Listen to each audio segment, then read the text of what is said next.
Walk-in lang kami and after namin matusta sa araw, at last, nakahanap kami ng accommodation sa Nanay Rosie Beach House. Walking distance lang naman siya sa swimming area and lagoon. May kitchen, ref, and dalawang separate bed. Since gagol na sa oras, nag-prepare lang talaga kami for the island hopping. Ang sabi sa amin ni Kuya Boatman, next day na lang ang snorkeling since kapos na sa oras. Pero ending, napuntahan pa din namin lahat ng nasa itinerary before 6 p.m. Same with other tourist locations na may pa-island hopping, need mo mag-life vest kung mahal mo ang buhay mo. Charot. And if you are curious, ganitong boat ang gamit dito usually for island hopping. We started the activity at 2:50 p.m. Snorkeling ang una namin ginawa. Easy peasy lang naman ang snorkeling dito. They will hook you up sa boat and then paanda rin ng boatman yung bangka.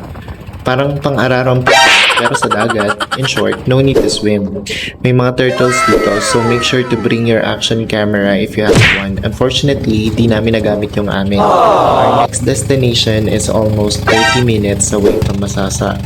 At this hour, ang tabi pa din ang sikat ng araw, so make sure to bring sunscreen. Else, may chance ka maging daing. Charot. Along the way, you will see a lot of rock formations and super nice ng view since ang route naman is not far from land. This is the second destination, which is Sombrero Island. Malinaw and maganda ang water dito. The activity here is snorkeling and swimming na din. Maraming magagandang isda dito na pwede mong makita. In total, we spent 45 minutes here before moving to the next destination, which is mga ilang kembang lang naman from Sombrero. The last location is yung cave na to. I forget the name, so hanggang entrance lang ang boat and we need to go inside by foot. Hindi na kami sinamahan ng guide namin kasi malaki na daw kami. Charot. Actually, hindi naman ganun kataas ang tubig that time.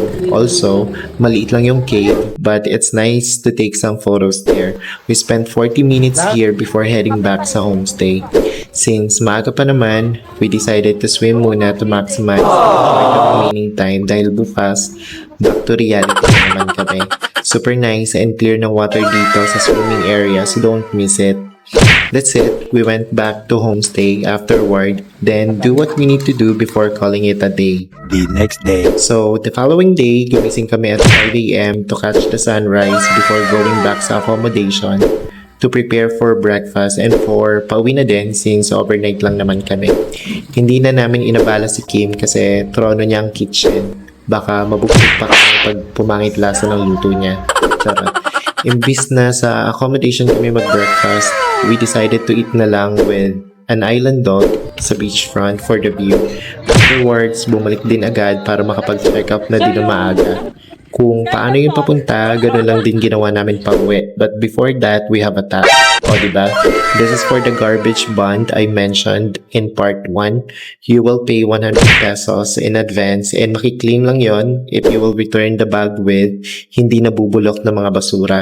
So, we chose this spot kasi nga, sadly, marami kami nakitang basura dito on the way sa accommodation yesterday. Di bale, dinagdagan lang namin yung recyclables namin yesterday. Walang tricycle from the accommodation pero may habal. It's up to you kung ano trip mo. So same yesterday, winakaton lang namin from the Palayan hanggang sa terminal ng tricycle. Pagdating sa port, inuna na namin i-check ang next ferry schedule and bumili na din kami ng ticket.